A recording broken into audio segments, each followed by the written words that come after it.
For doing that story. Those guys do, I mean, that's a lot of hard work.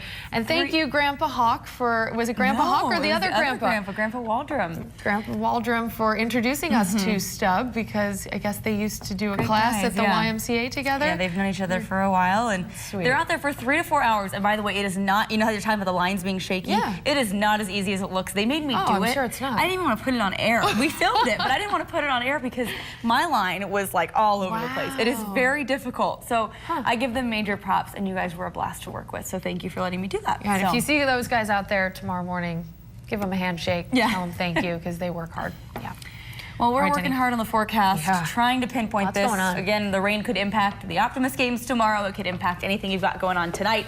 And of course, the Bronco football game as well. We'll get you started with those current temperatures. Pretty mild out there this morning. That is going to change. We'll spend most of our day in the 50s and 60s.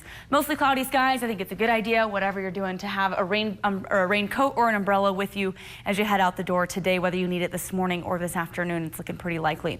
So we're kind of going to go back to the origins of this. There is remnants of a super typhoon song that were out in the Pacific. This is part of what was driving this storm system up toward the Pacific coast here. You can kind of see, and it has created a really series of very powerful storms, primarily impacting this area that you do see here in green, though. So the west coast taking the hardest hit from this storm, and tomorrow's storm is actually supposed to be the most potent, the most powerful. We're going to see winds up to 75 miles an hour, if not higher. We've already seen that in these areas. That, of course, leads to downed trees, property damage, and flooding. So seeing a severe situation of our own, we are kind of getting the leftovers of that massive storm system on Saturday and into Sunday. But we've also got the first round coming for us today. So we'll kind of time it out for you on the Futurecast. Here's about 7:40 this morning. Notice this model keeping us dry for the morning commute. Could see a couple of showers off to our south.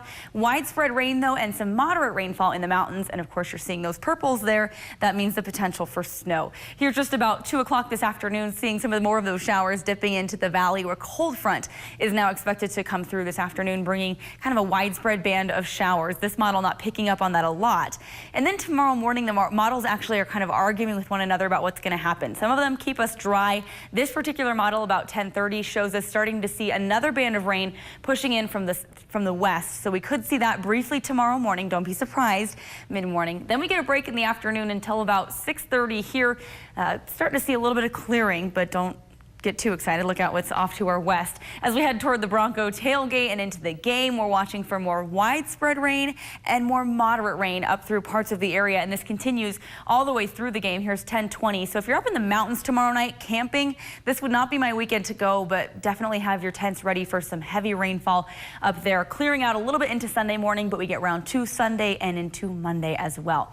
Precipitation, these models actually starting to back off a little bit on the totals through tomorrow. Could see about 1/10 of an inch of rain, maybe by the time all is said and done today. 1/4 of an inch if we're lucky and get most of that rainfall. 3/4 of an inch possible in McCall, up to 1.5 inches in Sun Valley today. This again is becoming snow in some of the higher elevations. So these numbers here, we may not see 4.5 inches of rain in Stanley, but that's the potential. So in general, anywhere from 1 to 3, 1/4 of an inch of rain possible for us by Sunday morning as we head into that day as well. So after Friday night, Saturday and into Sunday, we could see about 1/4 of an inch. So nothing necessarily out of the ordinary for us, but do count on the potential for on and off showers throughout the next 4 days, really. And it's also going to be windy tonight, today, Saturday, Sunday, and into Monday. We do clear out and warm up, though, headed into the middle of next week. So there's a light at the end of this tunnel. Kelsey.